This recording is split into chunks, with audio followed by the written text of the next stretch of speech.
우리가 읽은 요한복음 6장 말씀에는 큰 덩어리로 치자면 세 개의 이야기가 나오고, 그 세 개의 이야기는 별개의 이야기가 아니라 오늘 말씀과 다 연결되어지는 그런 이야기입니다. 첫 번째, 우리가 잘 아는 오병이어의 기적 사건의 이야기가 요한복음 6장에 나옵니다. 이 오병이어의 기적 사건은 요한복음만이 아니라 마태, 마가, 누가복음까지 나와서 사복음서 모두에 나오는 기적 사건으로, 예수님의 기적 이야기 가운데 사복음서에 모두 나오는 그런 기적은 그렇게 많지 않습니다. 그만큼 중요한 사건이었고, 그 사건 속에서 각자의 복음서 기자들이 신앙의 교훈, 말을 하고자 하는 것들이 담겨져 있다는 것을 우리는 알게 됩니다. 5,000명 이상 되는 사람들이 보리떡 5개와 물고기 2마리를 예수님이 축사하시고 나눠주자 모두가 배불리 먹었고 12광줄이나 가득 차게 남았다라는 건 아주 기이한 기적 사건입니다. 더불어 그 다음에 나오는 이야기가 연결되어지는데, 오병이어의 기적 이후에 예수님은 제자들을 건너편 바다를 지나 가버나움 쪽으로 가게 하십니다. 그래서 배를 타고 제자들이 가는데 도중에 큰 풍랑을 만납니다. 그 풍랑을 이길 수 없고 어려움을 당하자 예수님은 따로 떨어져 계시다가 산에서 기도하시다가 그 모습을 보고 바다 위를 걸어서 제자들을 만납니다. 바다 위를 걸으시는 예수님의 모습을 처음 보았기에 제자들은 유령인 줄 알았고 귀신인 줄 알았는데, 예수님이라는 소리를 듣고 마태복음에만 나오는 내용입니다. 베드로가 진짜 예수님이라면 나도 예수님처럼 바다 위를 걷게 해달라고 했고, 잠시나마 베드로는 바다 위를 걸어서 예수님에게로 가는 그 이야기, 그 기적 사건이 두 번째 나오고 있습니다. 그리고 난 다음에 건너편으로 가서 가버나움에 도착하게 되었고, 그 이튿날 무리들이, 어제 오병이어의 기적을 체험한 그 무리들이 예수님이 없는 것을 보고 예수님을 찾아서 다시 그 가버나움으로 배를 타고 가게 됩니다. 그리고 그 가버나움에서 예수님은 그들을 맞아서 그들에게 생명의 떡이신 당신에 대한 이야기를 하시고, 그리고 가버나움 회당에서 다른 무리들에게, 제자들에게 이 긴 말씀을 전하시는 내용이 오늘 요한복음 6장에 나오는 큰 덩어리로 세 가지의 이야기입니다. 그런데 문제는 복음서에 나오는 이야기들이 순서적으로, 시간적으로 계속 연결되는 것이 아니다라는 건데, 요한복음에는 이 세 개의 사건이 동떨어져 있는 사건들을 요한이 묶어서 기록한 것이 아니라 다 연결되어지는 것으로 기록했다라는 것입니다. 다시 말하면 오병이어의 기적이나 바다 위를 걸으신 것이나 그리고 생명의 떡이신 예수님을 설교하는, 가르치는 내용은 동떨어진 개별적인 사건이 아니라 지금 오병이어의 사건을 시작으로 연결되어지는, 순서적으로 연결되어지는 그런 사건을 요한만이 독특하게 그것을 기록해 놓고 있었다라는 겁니다. 왜 그렇게 이야기할 수 있느냐? 시간, 장소가 다 연결이 되어지기 때문에 그렇습니다. 오병이어의 기적 사건이 이제 예수님의 그 설교를 오랫동안 듣고 저녁 무렵이 되자 시장하게 됩니다. 모두가 배고프자 예수님이 이제 제자들에게 떡을 나눠주라고 하게 되었고, 우리가 아는 대로 오병이어를 찾아서 그것을 예수님께 올려주었고 예수님이 축사하시고 나눠줍니다. 그리고 사람들이 다 배불리 먹습니다. 그리고 그 일 이후에 예수님은 제자들을 건너편으로 배를 타고 보내고 예수님은 따로 산으로 올라가시는 장면이 나옵니다. 16절, 17절에 보면 저물매라는 시간에 대한 단어가 나옵니다. 제자들이 바다에 내려가서 배를 타고 바다를 건너 가버나움, 장소가 나옵니다. 그리고 나서 22절에 보면 이튿날, 어제 이후 그 다음 날 바다 건너편에 서 있던 무리가 배 한 척 외에는 다른 배가 없는 것을 보고, 또 어제 예수께서 제자들과 함께 그 배에 오르지 아니하시고 제자들만 가는 것을 보았더니 어제 오병이어의 기적 사건과 연결이 되는 오늘이 된 겁니다.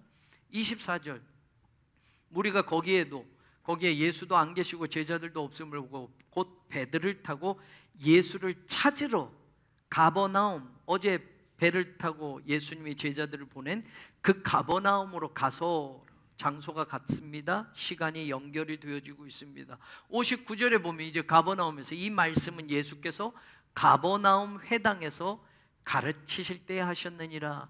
장소와 시간의 순서들이 계속 똑같이 연결이 되어지고 있기 때문에 세 가지의 사건은 별개의 사건이 아니라 하나의 연속되어지는 사건이고, 오늘 우리가 읽은 말씀은 바로 그 사건들 이후에 결론처럼 예수님이 하시고 싶었던 말씀을 제자들과 무리들에게 하셨다라는 것을 알게 됩니다. 오병이어의 기적 사건만 딱 떼어서 보고 거기서 우리가 만나는 예수님을 생각해 보면 여러분 어떤 신앙과 믿음을 가질 수 있겠습니까? 마태, 마가, 누가는 요한과 똑같이 오병이어의 기적 사건을 기록해 놓았지만 요한만 독특하게 더 덧붙인 내용이 있었습니다.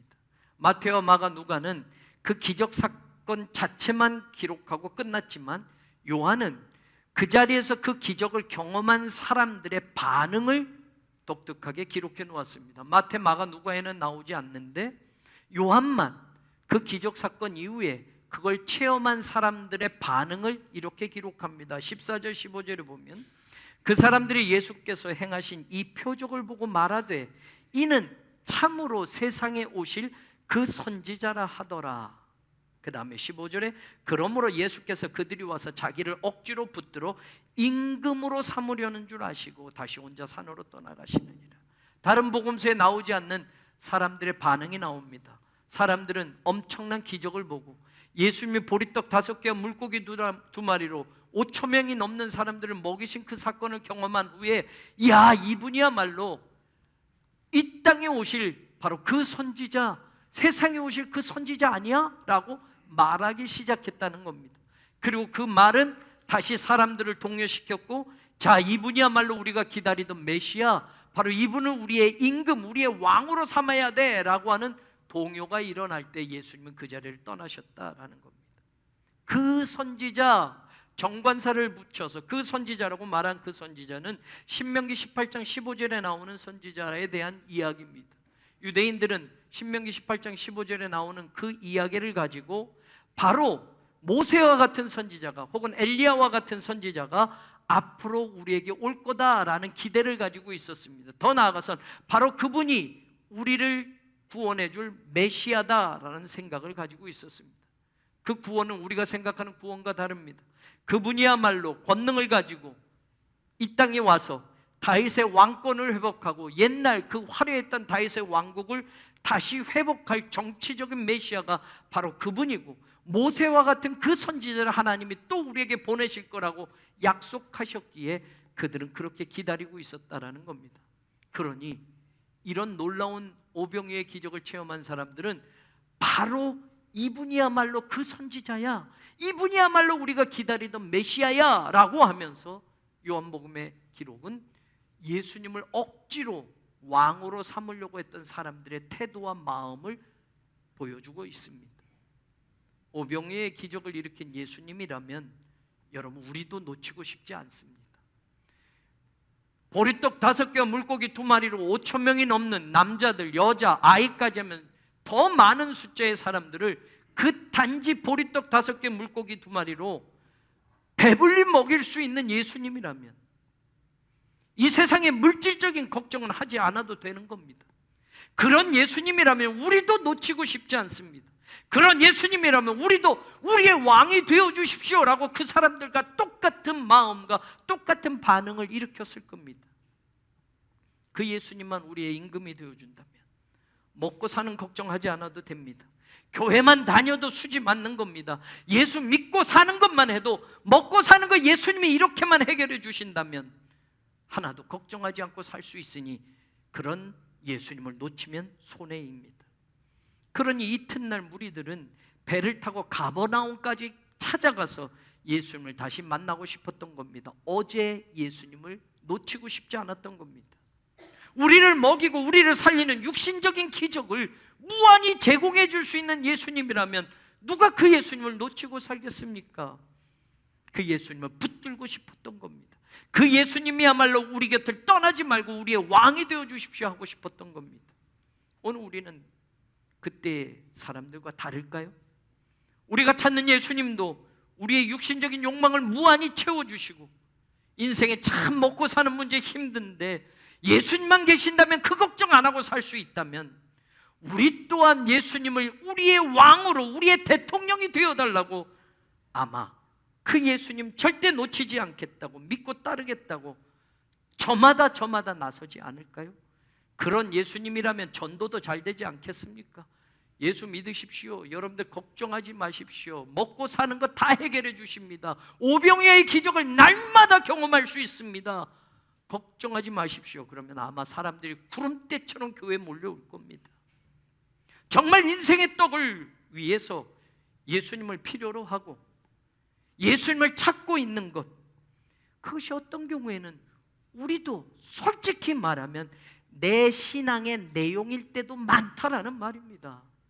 예수님 믿어서 지금 내 사업이 좀 어려운데 잘 되기를 바라고, 예수님 믿어서 물질적인 문제가 좀 해결이 되고, 예수님 믿어서 이 땅에서 조금 더 잘 살 수 있다면 하는 것이, 그리고 우리 또한 그렇게 기도하고 그렇게 예수님에게 원했던 것이 신앙의 내용 속에 담겨져 있다는 말입니다. 세상 것 채워주시고 더 늘려주시고 더 많이 소유하게 해주실 예수님이라면 오늘 교회도 그분이야말로 우리의 진짜 메시아입니다. 그 예수님이야말로 교회가 놓칠 수 없는 분입니다 라고 그 예수님을 만나겠다고 아우성일 겁니다. 아마 교회 성도들마저 피켓을 들고 Please be our king, please be our president forever 라고 외치고 난리쳤을 겁니다. 영원히 우리의 대통령이 되주십시오. 영원히 우리의 왕이 되주십시오. 그분만 있으면 경제적인 문제, 먹고 사는 문제, 세상의 배고픔의 문제가 해결이 된다면 그분을 왕으로 삼아야 된다고 교회가 먼저 나설 겁니다. 요한은 오병이어의 기적 사건이 예수님에게서 어떻게 또 전개되어진지를 그 다음에 설명을 합니다. 그렇게 오병이어의 기적을 체험하고 나서 제자들을 먼저 배를 태워 예수님이 보내십니다. 그리고 풍랑을 만나는 제자들의 모습이 그 다음에 나오고 있습니다. 안타까워 예수님이 그 모습을 보시고 예수님이 바다 위를 걸어서 제자들에게 가셨습니다. 처음 보는 그 놀라운 기적 앞에 제자들 가운데 베드로가 나도 예수님이라면 나도 걷게 해주십시오. 베드로도 바다 위를 걷게 됩니다. 여러분, 두 번째 보여지는 예수님, 이 예수님도 놓치고 살면 후회되는 겁니다. 이런 예수님 붙들고 산다면 얼마나 수지 맞는 겁니까? 인생의 기적이 연속이 될 수 있을 텐데요. 우리가 못하겠네, 불가능하네 하는 일들도 이런 예수님이 옆에만 있으면 도와주시면 가능하게 바뀌어질 수 있는데, 아무도 할 수 없는 일을 예수님만 계시면 해 나갈 수 있는데, 자연의 질서까지도 영향받지 않고 과학적으로 이성적으로 설명할 수 없는 바다 위를 걷는 일 같은 그런 수많은 기적을 예수 믿는 사람들이 체험할 수 있다고 한다면 이 예수님 놓치면 후회되지요.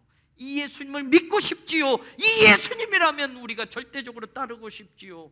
수지 맞고 손해보는 일은 하나도 없으니까요.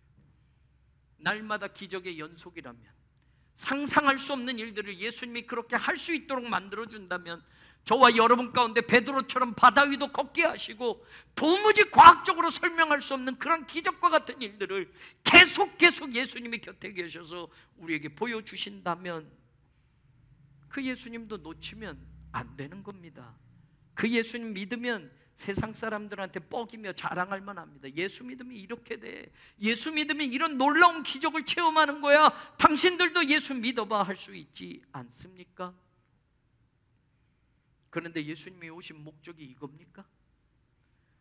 우리의 육신의 배고픔을 해결해 주기 위해서 예수님이 그 높고 높은 보좌를 버리시고 이 땅에 오셔서 십자가에서 죽으신 것이 너희들 배고픔을 해결해 주기 위해서다라는 겁니까?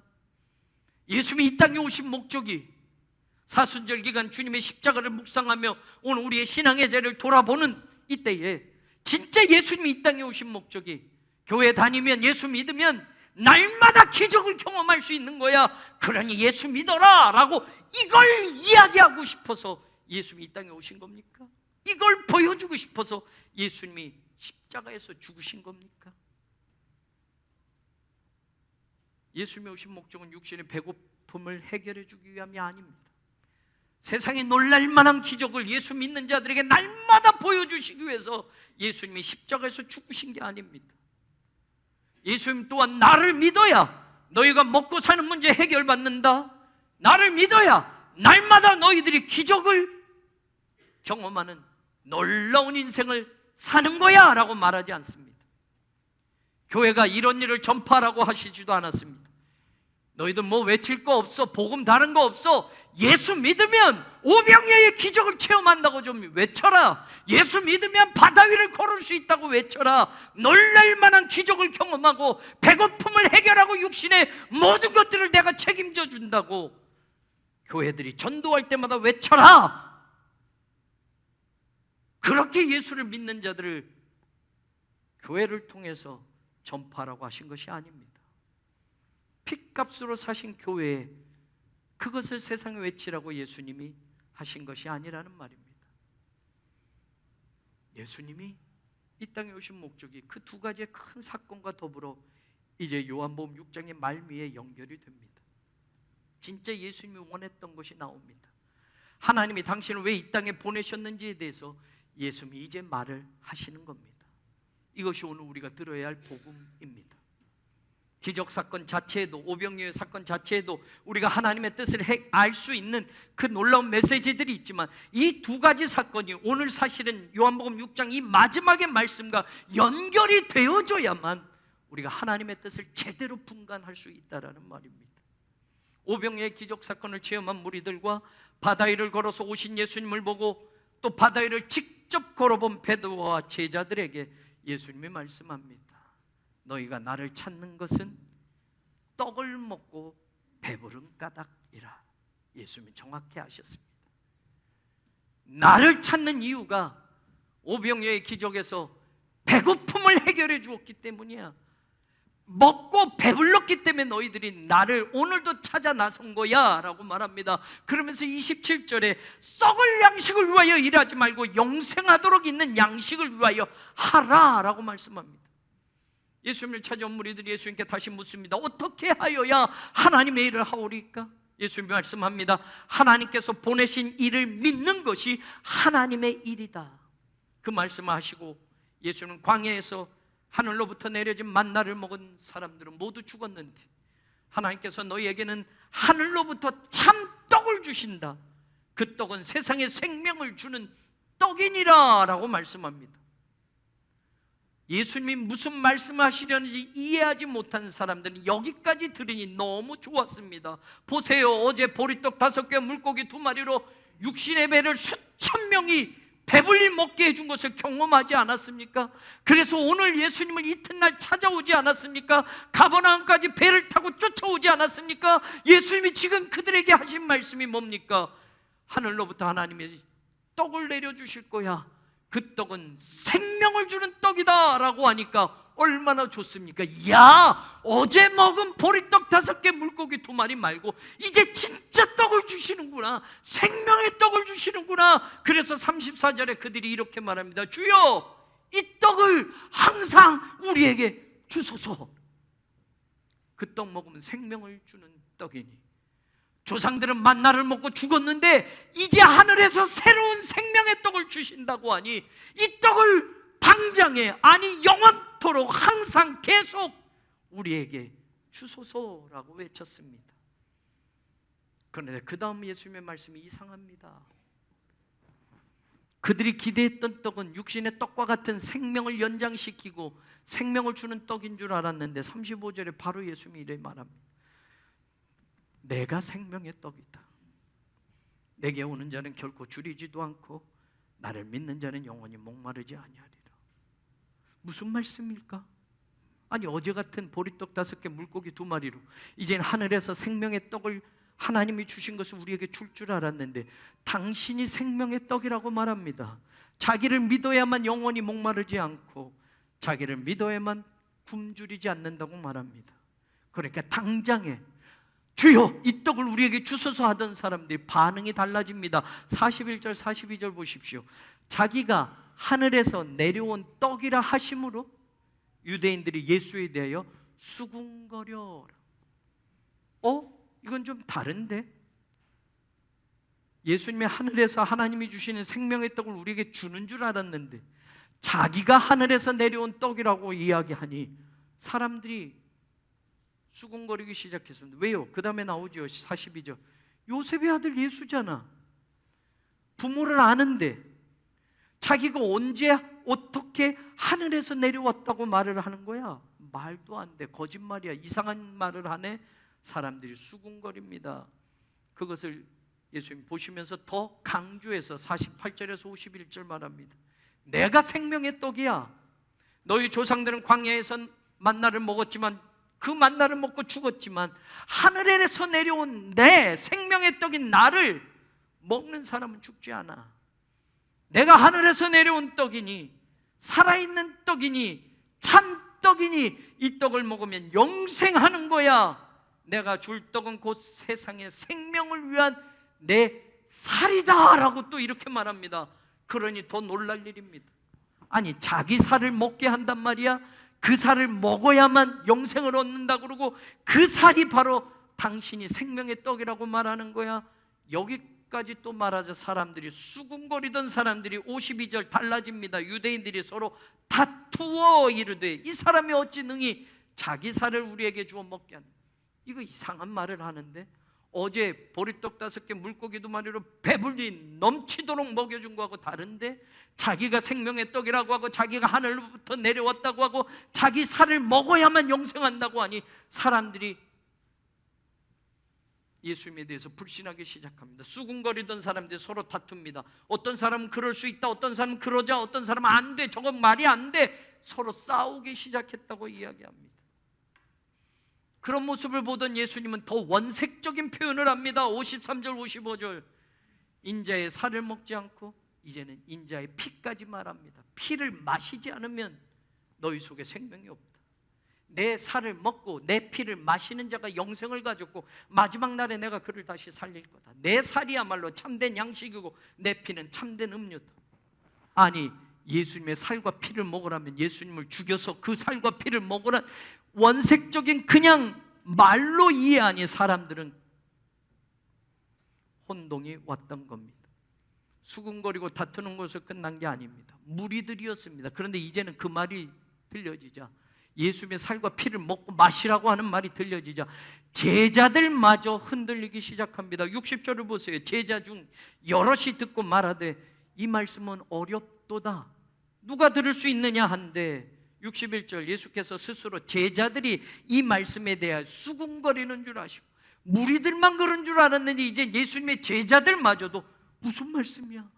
저게 무슨 말씀이야? 당신의 살을 먹고 피를 마시래. 그래야 영생할 수 있대. 그런 사람만 살려주신대. 말도 안 돼. 어떻게? 제자들마저 흔들리고 수군거립니다.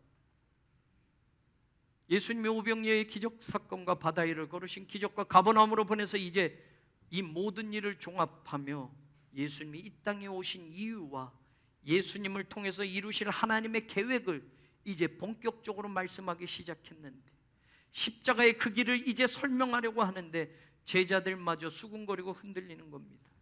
예수님은 우리에게 영생을 얻게 하시려고 죄 없으신 예수님이 십자가의 고난과 죽으심을 대신 짊어지시고 죄 때문에 죽을 수밖에 없는 우리의 죄값을 지불하고 하나님의 은혜로 구원받아 영생의 복을 누리게 하시고자 이 땅에 오셨다라는 그 말씀을 하려고 하시는데 무리들과 제자들은 이해하지 못하고 수군거리고 다투고 요동합니다. 그리고 그 결과는 다시 엉뚱하게 번집니다. 66절에 보니 그때부터 그의 제자 중에서 많은 사람이 떠나고 다시 그와 함께 다니지 않도록. 그때 그 사건, 어제까지 오병이어의 기적을 체험할 때만 해도 좋았습니다. 바다 위를 걸으시는 예수님을 만날 때도 그 기적을 한 번도 본 적이 없는 제자들은 놀랐습니다. 베드로가 바다 위를 걸을 때도 깜짝 놀랐습니다. 야, 이런 예수님이라면 생각했는데 어제 예수님은 온데간데 없고 오늘 갑자기 자기를 먹으라고 하고 자기 피를 마시라고 하고 자기 살을 먹어야만 영생한다고 하니 제자들마저 처음 듣는 이 말에 혼동스러웠습니다. 그리고 제자들도 수군거리다가 이때부터 예수님을 떠난 제자들이 많았다. 떠나고 끝나고 다시는 예수님과 함께 다니지 않았다. 예수님과 완전한 이별과 결별이 이루어졌다라고 요한은 기록해주고 있습니다. 예수님은 계속해서 나는 생명의 떡이다. 내가 하늘로부터 내려왔고 내 생명의 떡을 먹는 자는 영생을 얻게 될 것이고 마지막 날에 내가 다시 살리리라. 35절, 40절, 51절. 내가 영생을 너희에게 줄 것이다. 생명을 위한 내 살이다. 53절에서 55절도 너희 속에 인자의 피를, 인자의 살을 먹고 마시지 않으면 너희 속에 생명이 없어 라고 말합니다. 내 피를 마시는 자, 내 살을 먹는 자가 영생을 가졌고 마지막 날에 내가 그를 다시 살리리라. 계속 예수님이 하시는 말씀은 생명의 떡이라는 당신을 말하고 나를 먹어야만 영생할 수 있고 나를 먹어야만 마지막 날에 내가 너희를 다시 살려줄 거라고 말하고 있습니다. 사실 예수님의 오병이어의 기적사건은 예수님이 지금 이 말씀하신 이 말씀들과 계속해서 연결되어져야 했던 겁니다. 생명의 떡인 예수님을 먹어야만 영생할 수 있기 때문에, 다시 살리시는 예수님의 은혜를 경험할 수 있기 때문에, 예수님의 살과 피를 먹고 마셔야 영생하고 다시 살 수 있기 때문에, 다시 말하면 십자가에서 하나님의 구원을 완전히 이루신 그 예수님을 믿어야만 구원받고 영생을 얻기 때문에 예수님이 이 말씀을 하시고 계시는데 사람들은 그 말을 이해하지 못했던 겁니다. 예수님이 그 많은 사람들을 보리떡 5개와 물고기 2마리로 먹이신 기적은 예수님에게서 육신의 양식을 공급받고 예수님을 세상의 임금으로 모시라고 하기 위해서 보여주신 것이 아니었습니다. 하나님의 뜻이 무엇이며 하나님의 계획이 무엇인지를 깨닫게 하기 위함이었습니다. 그 기적 자체가 그것만 보고 예수님을 그렇게 믿으라는 것이 아니었단 말입니다. 오늘 지금 말씀하시는 여기까지 연결시키고자 예수님은 그 놀라운 기적을 보여주셨고 오병이어의 떡을 먹게 하셨던 겁니다. 하나님의 계획이 어디에 있는지, 왜 예수님이 이 땅에 오셨는지, 왜 예수님을 믿고 살아야 하는지. 그런데 사람들은 여전히 세상적인 목마름을 해결하기 위한 목적으로만 예수님을 찾고 있었던 것이었습니다. 예수님을 통해서 하나님은 모든 인류를 구원하시기 위한, 유대인들만이 아니라 온 이 세상 백성들을 구원하시기 위한 생명의 떡을 공급해 주시고자 예수님을 보내셨는데, 사람들이 그 떡을 먹고 영생하고 마지막 날에 다시 살리시는 부활의 기적까지 믿기를 바라셨는데, 유대인들의 조상들은 하늘에서 내려진 만나를 먹었어도 결국은 죽었지만 이제는 모든 인생이 하늘에서 내려온 살아있는 생명의 떡인 예수님을 먹고 죽지 않게 하는 것이 하나님의 뜻이라는 것을, 십자가에서 그 구원을 완성하실 것이라는 것을 예수님은 말씀하고 싶었던 것인데, 당장에는 배고픈 배를 채워주는 육신의 떡이 급했습니다.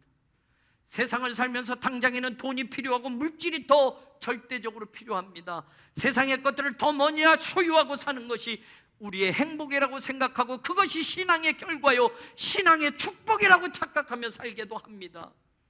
그래서 그 목적을 위해서 우리도 그때의 사람들처럼 육신적인 만족과 공급을 위한 임금 예수를 만나려고 믿음이라는 이름을 붙여서 신앙생활하고 있는지도 모릅니다. 썩을 양식을 위하여 일하지 않고 영생하도록 있는 양식을 위하여 하신 그 말씀, 그 예수님의 그 음성이 오늘 우리에게도 정확하게 들려줘야만 합니다.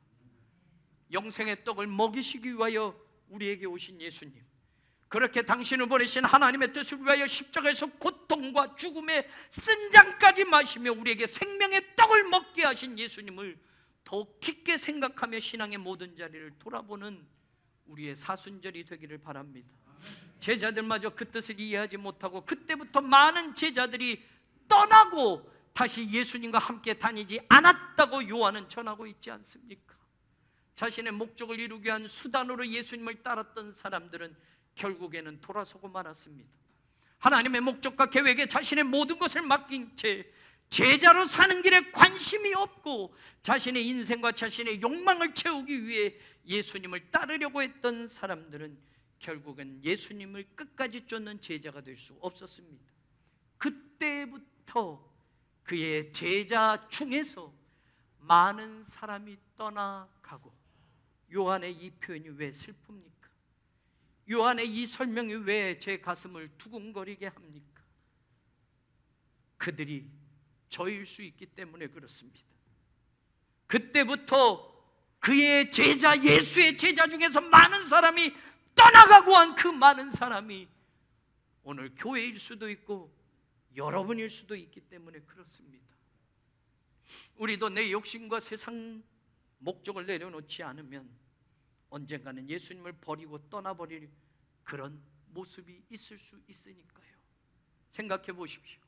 무리들은 그렇다 쳐도 제자라면 예수님을 그나마 가깝게 모셨고 무리들보다는 더 많은 가르침을 들었고 더 많은 것을 경험하며 예수님의 마음을 조금이라도 더 이해하고 예수님의 일을 더 적극적으로 지지해 줄 줄 알았는데 무리들이 떠나고 이제는 그의 제자들 중에서도 상당히 많은 사람들이 예수님을 떠났다고, 다시는 예수님과 함께하지 않았다고 요한은 기록해 줍니다. 이름은 나오지 않았지만 그동안 고생하며 예수님을 따른 제자들은 12제자 말고도 많았습니다. 사도행전에 처음 나오는 마띠아라는 제자도 처음부터 12제자와 함께 다닌 제자라고 성경은 소개하지 않습니까? 그 제자들 가운데 많은 사람들이 그때부터 예수님을 떠나버렸습니다. 떠나는 그들의 뒷모습을 보면서 예수님은 시선을 다시 돌려서 남아있는 12명의 제자들에게도 물어봅니다. 67절에 예수께서 12제자에게 이르시되 너희도 가려느냐? 우리말 번역은 원어의 의미를 제대로 살리지 못했습니다. 너희도 가려느냐 딱 두 마디라기보다는 영어 성경의 표현은 그런 의미에서 원어 성경과 밀접하게 표현을 하고 있습니다. You do not want go away also. Do you? 우리말로 하면 이런 겁니다. 너희는 가려는 거 아니지? Do you? 그렇지. 예수님을 버리고 떠나는 제자들의 뒷모습을 보고 남겨진 12명의 제자들에게 시선을 돌려서 하시는 말씀. You do not go away also. Do you? 너희는 가려는 거 아니지? 그렇지? 라고 물으셔요. 여러분에게는 이 음성이 어떻게 들려집니까? 너희도 가려느냐? 이런 단순한 뜻이 아니라 너희도 저들처럼 가려고 하는 거 아니지? 그렇지? 라고 물으시는 예수님의 이 물음이 저와 여러분에게는 어떻게 들려집니까? 너희까지 가려는 건 아니지? 그렇지? 라고 예수님이 말합니다. 예수님의 그 마음을 베드로가 이해했듯이 고백합니다. 68절 주여 영생의 말씀이 주께 있사오니 우리가 누구에게로 가오리까? 베드로가 말하지만 우리라는 복수를 들어 말합니다. 남은 제자들의 마음을 대신 표현하고 있습니다. 영생의 말씀할 때 이 말씀은 로고스가 아니라 레마타, 레마의 말씀입니다. 다시 말하면 이제까지 우리를 제자로 삼으셔서 우리에게 설교해 주시고 우리에게 가르쳐 주셨던 그 영생의 말씀이 있는데 우리가 누구에게로 갑니까? 주님이 우리에게 주신 말씀이 있는데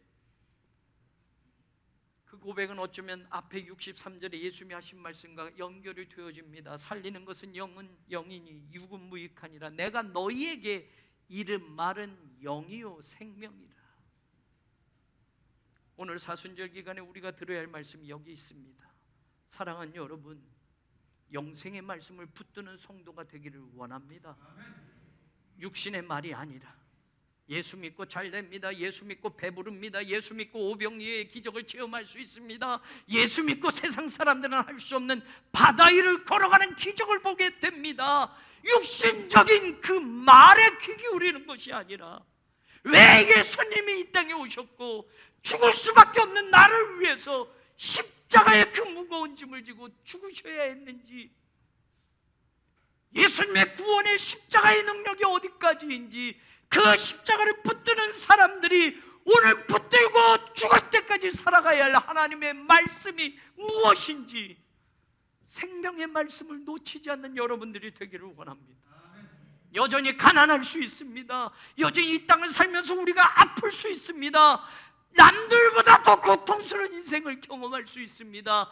그래서 예수님을 떠나고 그래서 예수님 없어가 아니라 생명의 말씀을 내게 주셨는데 내 인생이 어떠하든지 내가 어찌 누구에게 무엇에게 갈 수 있겠습니까? 고백하는 그 신앙은 생명의 말씀을 붙들고 사는 사람들만이 고백할 수 있다는 걸 믿으시기를 주의 이름으로 축원합니다.